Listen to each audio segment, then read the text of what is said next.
All right, I think it's finally time that we talk about the new iPad Pro. And I don't think I'm the only one that's super confused by it.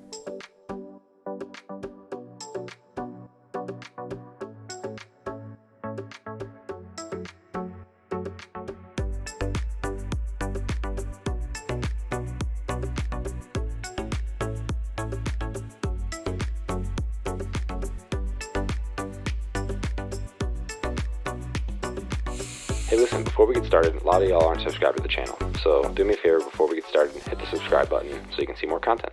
Thanks. So this is not going to be your standard review. I'm not going to regurgitate everything that's new. Go watch somebody else if you want to see that kind of stuff. You probably know by now what's new. My take on it is that everything is great. The hardware this year is actually really darn good.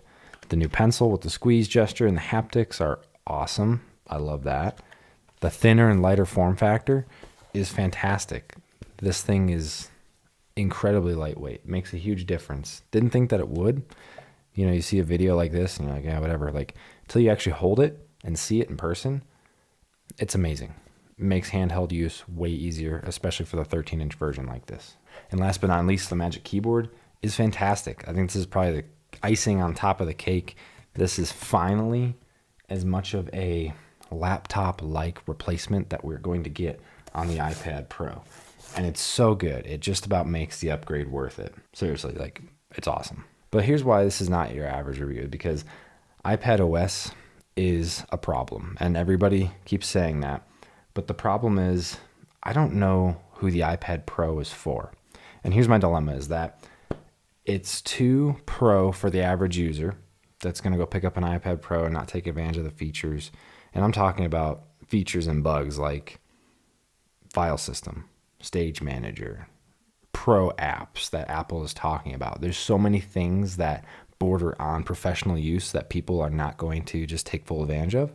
But then for the creative professional that actually needs file system, pro apps, stage manager, Windows support, these types of things that Apple is touting, it's just not there yet. It's not baked. And so it's weird in that it's in this little no man's land. And I'm stealing that from Quinn Nelson from Snazzy Labs, because I think he did a fantastic video talking about exactly this, that it's in a no man's land. It's too pro for the average user, and it's not pro enough for the pro user. And I've been trying for the last 2-3 weeks. I've been trying to make this a laptop replacement, and I have succeeded in making this a laptop replacement, doing everything I need to do, finding workarounds. It's worked. You know, I could ride my bike everywhere too, but I'm not going to, because my time is valuable and my energy is valuable. Same kind of dilemma with this. And so I've realized this is not a laptop replacement. Not yet. At least not what everybody's trying to make it out to be, and what Apple is trying to pitch it as, is that it's not a laptop replacement. This inherently is a companion device. And once I started viewing it that way, as a companion device, all of a sudden my mindset shifted around it, and now it becomes more enjoyable to use. Let me explain.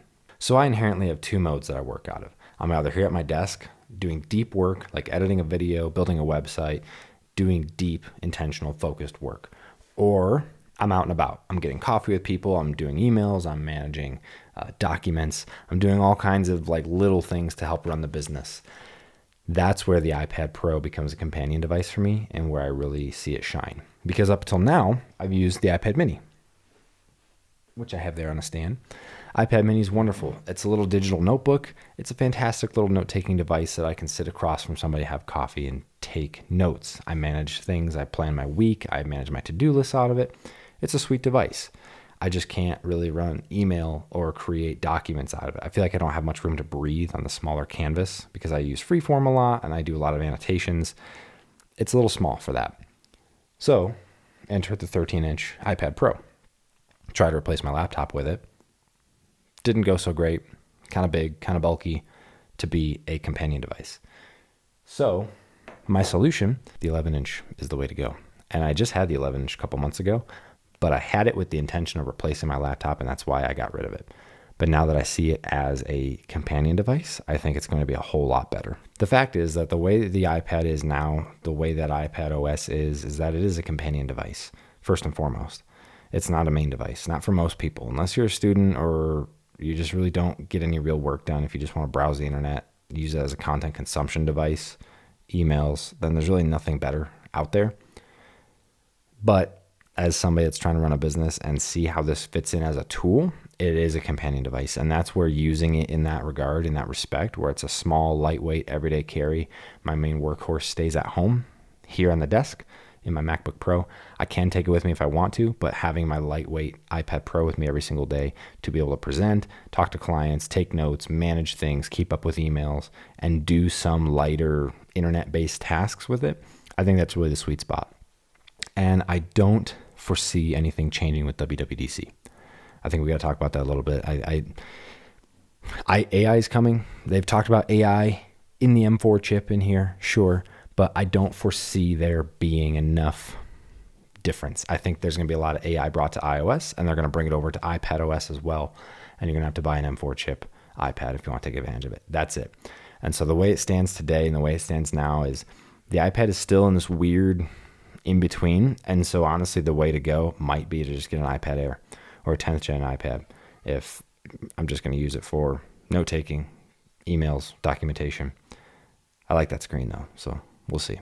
But that's it. That's really kind of my thoughts around this. Like I said, not your traditional review because it is a weird device. Like, who is it for? I don't recommend people go out and buy this unless you really, really know exactly what you're going to use it for, especially if you already have a MacBook.